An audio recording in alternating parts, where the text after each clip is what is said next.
भूर्भुवः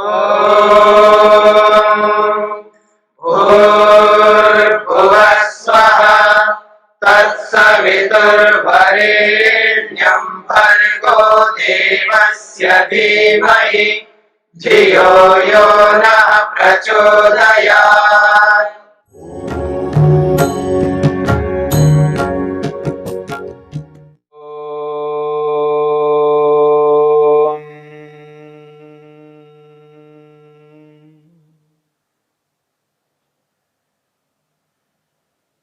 साधन पाद के 15वें सूत्र को लेकर के हम विचार कर रहे हैं।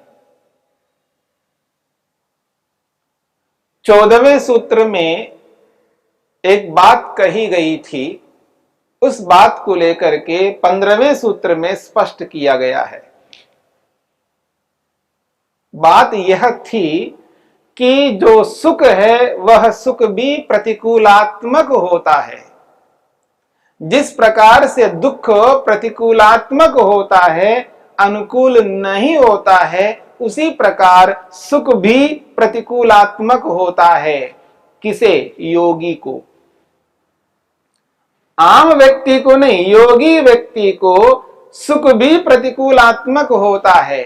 वो कैसा होता है, क्यों ऐसा होता है, इस बात को लेकर के 15वें सूत्र में स्पष्ट किया जा रहा है। सूत्र है परिणाम ताप संस्कार दुःखै गुणवृत्ति विरोधाच्च दुःखम एव सर्वं विवेकिनः।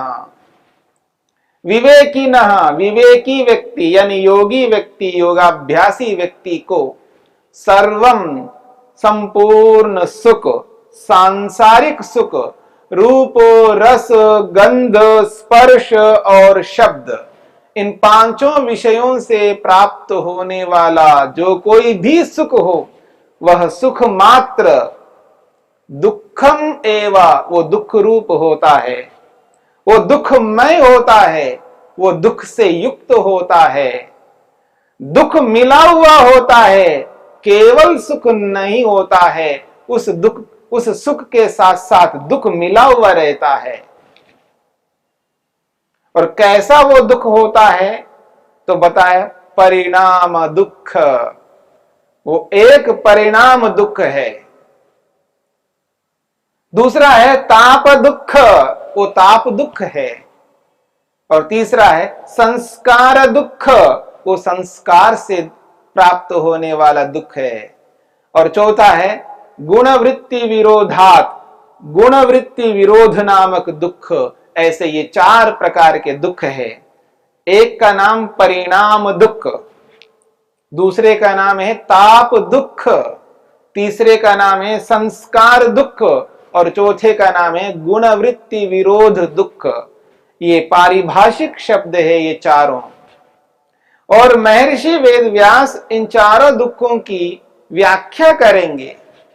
और जैसे जैसे इन दुखों की व्याख्या आपके समक्ष आएगी, तब आपको यह स्पष्ट होगा परिणाम दुख क्या होता है, ताप दुख क्या होता है, संस्कार दुख क्या होता है और गुणवृत्ति विरोध दुख क्या होता है। जिस सुख में, जिस सुख के साथ में 4 दुख मिले हुए हों, 4 दुख साथ चल रहे हों, वो क्या सुख है? वो सुख नहीं है, वो तो दुख रूप है।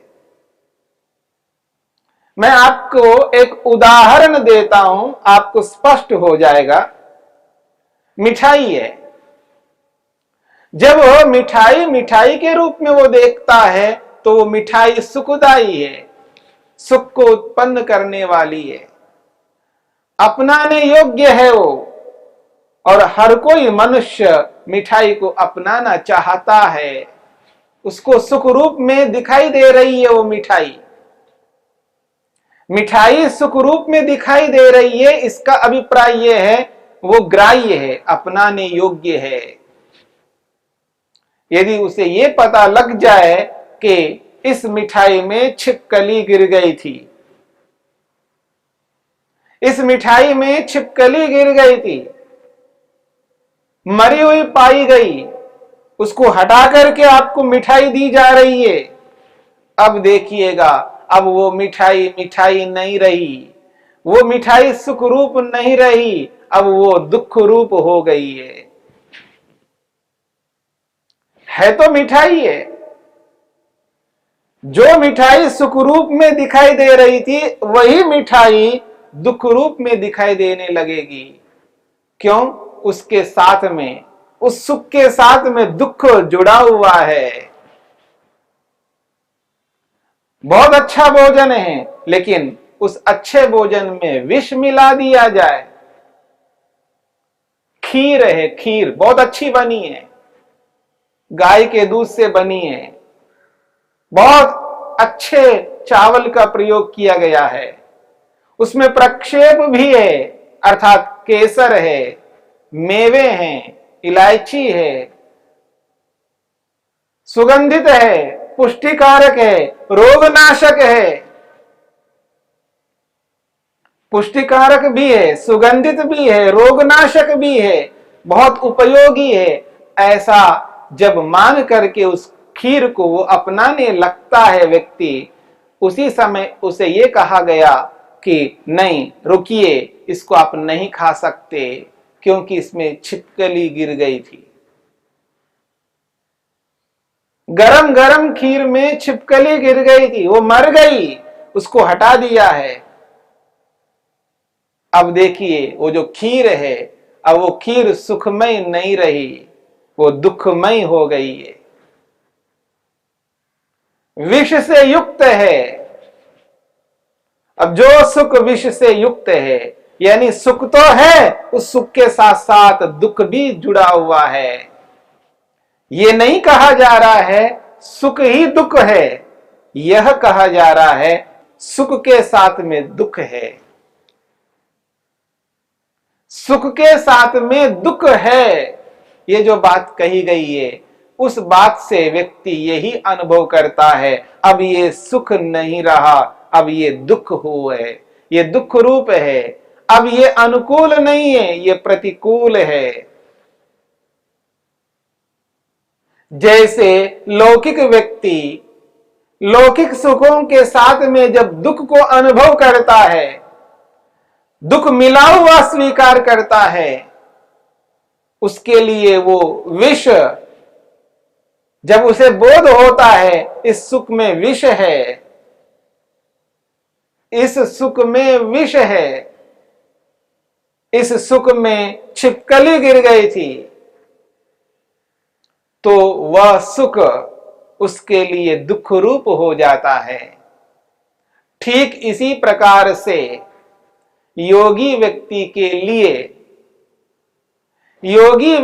के लिए वो जो सुख है संसार का, रूप वाला सुख, रस वाला सुख, गंध वाला सुख, स्पर्श वाला सुख, शब्द वाला सुख, किसी भी प्रकार का सुख, उसमें कोई छिपकली नहीं गिरी है, उसमें कोई विष नहीं मिलाया गया है, फिर भी योगी व्यक्ति को वो जो सुख है वो दुख रूप अनुभव में आ रहा है, क्योंकि उसमें दुख साथ में विद्यमान है। उस सुख के साथ साथ चार चार दुख विद्यमान हैं, पर वो सांसारिक व्यक्ति को वो चारों दुख दिखाई नहीं देते, पर योगी व्यक्ति को, योगाभ्यासी व्यक्ति को वो चारों दुख उसके साथ दिखाई देते हैं। ये है परिणाम दुख, ताप दुख, संस्कार दुख और गुणवृत्ति विरोध दुख। मैं आपके सामने प्रस्तुत करूंगा परिणाम किसे कहते हैं, परिणाम दुख का अभिप्राय क्या है, ताप दुख का अभिप्राय क्या है, संस्कार दुख का अभिप्राय क्या है, और गुणवृत्ति विरोध दुख का क्या अभिप्राय है। स्वयं महर्षि वेदव्यास इनकी व्याख्या करेंगे। हम तो केवल सूत्र के शब्दों के अर्थों को समझने का प्रयत्न कर रहे हैं। सूत्र है परिणाम ताप संस्कार दुःखै गुणवृत्ति विरोधाच्च दुःखमेव सर्वं विवेकिनः।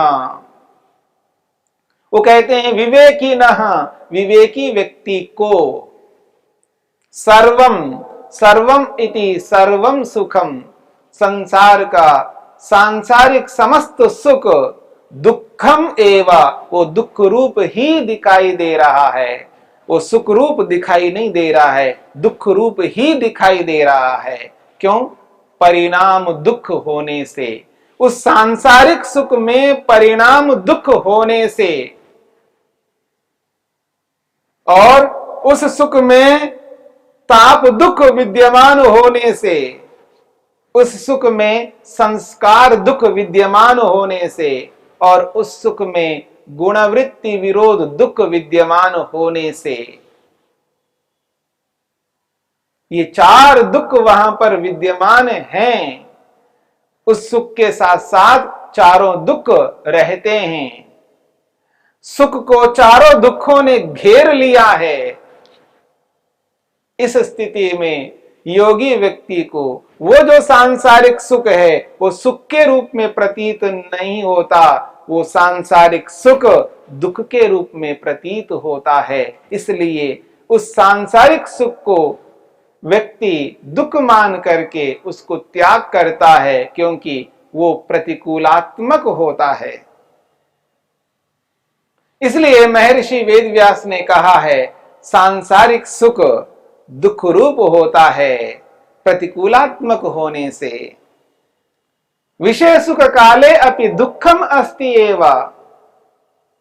महर्षि वेदव्यास ने कहा, विषय सुख काले, जब विषय का सुख अनुभव कर रहा है व्यक्ति, सुख ले रहा है व्यक्ति, उसके साथ में वो दुख है, इसलिए उस सुख के काल में भी दुख विद्यमान है।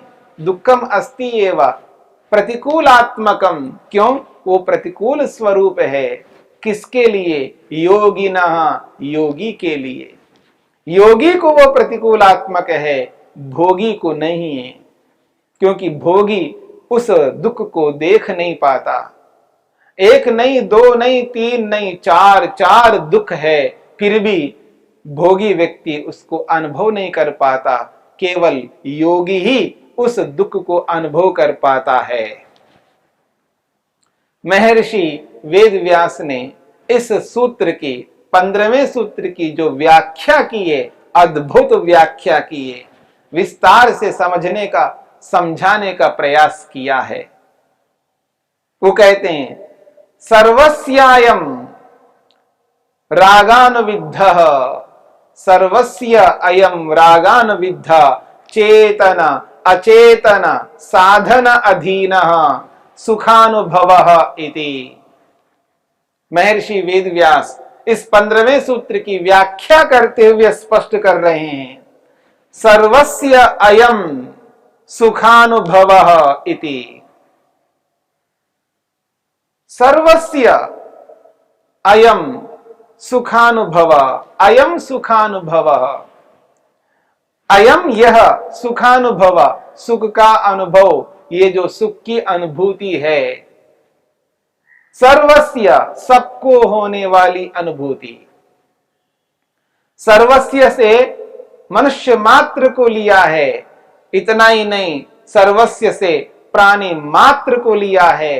तो सर्वस्य प्राणी मात्र को, क्योंकि हम अपने लिए विचार कर रहे हैं, तो हम मनुष्यों को ध्यान में रख करके विचार कर रहे हैं। सर्वस्य मनुष्य मात्र को अयम सुखानुभव, ये जो सुख का अनुभव है, ये जो सुख की अनुभूति है, ये जो बोध हो रहा है, संसार का सुख, सुख का अनुभव जो हो रहा है, वो कैसा है? रागानुविद्धः, वो राग से युक्त है। जिस किसी भी व्यक्ति को संसार में अनुभव में आने वाला जो सुख है, संसार में जो व्यक्ति सुखी हो रहा है, जिस सुख का वो अनुभव कर रहा है, वो सुख केवल सुख नहीं है, रागानुविद्धः, वो राग से युक्त है। बिना राग के कोई भी व्यक्ति सांसारिक सुख को अनुभव नहीं कर सकता। मेरी बात को समझने का प्रयत्न करना। महर्षि वेदव्यास कहते हैं, कोई भी व्यक्ति सांसारिक सुख का अनुभव कर रहा हो और उस सुख का अनुभव करते हुए राग से युक्त ना हो, ऐसा संभव नहीं है। सर्वस्यायम सुखानुभव। ये जो सभी को होने वाला ये जो सुख का अनुभव है वो रागानुविद्ध, वो राग से युक्त है। सांसारिक पदार्थ में कोई व्यक्ति सुख ले रहा हो, सुख लेता हुआ व्यक्ति राग से रहित हो, यह संभव नहीं है। इसलिए कहते हैं रागानुविद्ध, वो राग से युक्त है। और वो जो सुख का अनुभव करता है वो सुख ऐसा ही नहीं मिला करता, किसी के आधार पर मिलता है, किसी के माध्यम से मिलता है। बिना माध्यम के सुख नहीं मिल सकता। वो कौन है माध्यम? तो कहते हैं चेतन अचेतन साधन अधीन। या तो चेतन साधन के अधीन होकर के वो सुख प्राप्त होता है, या जड़ वस्तु के अधीन होकर के वो सुख प्राप्त होता है। इस बात को समझने का प्रयास करना। वो कहते हैं जो भी सुख का अनुभव होता है वो सुख का अनुभव किसी न किसी चेतन के अधीन से होता है, किसी न किसी चेतन उसका कारण होता है। अथवा ये जो सुख का अनुभव होता है ये सुख किसी न किसी जड़ पदार्थ के माध्यम से अनुभव में आता है। बिना जड़ वस्तु के, बिना चेतन वस्तु के हम केवल उस सुख का अनुभव नहीं कर सकते। चेतनों के अधीन से, चेतनों के कारण से हमें वो सुख प्राप्त होता है, या जड़ पदार्थों के कारण से, उनके माध्यम से हमें सुख प्राप्त होता है। सुख प्राप्ति के पीछे कोई ना कोई चेतन आत्मा वह साधन बना हुआ है। उस चेतन रूपी साधन के बिना हमें वो सुख प्राप्त नहीं हो सकता, अथवा उस जड़ पदार्थ रूपी साधन के बिना हमें सुख प्राप्त नहीं हो सकता। इस बात को समझने की चेष्टा करनी है। चेतन अचेतन साधन अधीना सुखानुभव। ये जो सुख का अनुभव हो रहा है चेतन के अधीन से हो रहा है, जड़ वस्तु के अधीन से हो रहा है। स्वतंत्र रूप से कोई भी सुख हमें प्राप्त नहीं हो सकता। सुख अपने आप हमें नहीं मिल सकता, किसी चेतन के कारण से, किसी जड़ के कारण से हमें सुख प्राप्त होता है। और वो सुख मात्र रागानुविद्ध, वो राग से युक्त होता है। जो भी सुख, सांसारिक सुख अनुभव व्यक्ति कर रहा हो और वो राग से रहित हो, ये संभव नहीं है। राग से युक्त होकर के वो सुख का अनुभव कर रहा होता है। इस बात को समझने का प्रयास हमें करना है, और इन चारों दुखों को अनुभव करके इन चारों दुखों से बचने के लिए हमें उद्यम मेहनत करना चाहिए।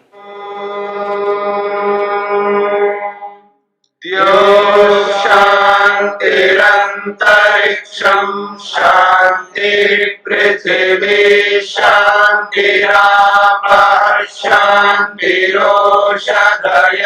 शांतिः वनस्पतयः शांतिर्विश्वे देवाः शांतिर्ब्रह्म शांति सर्वं शांति शांतिरेव शांति क्षमा शांतिरेधि। ओम शांति शांति शांति।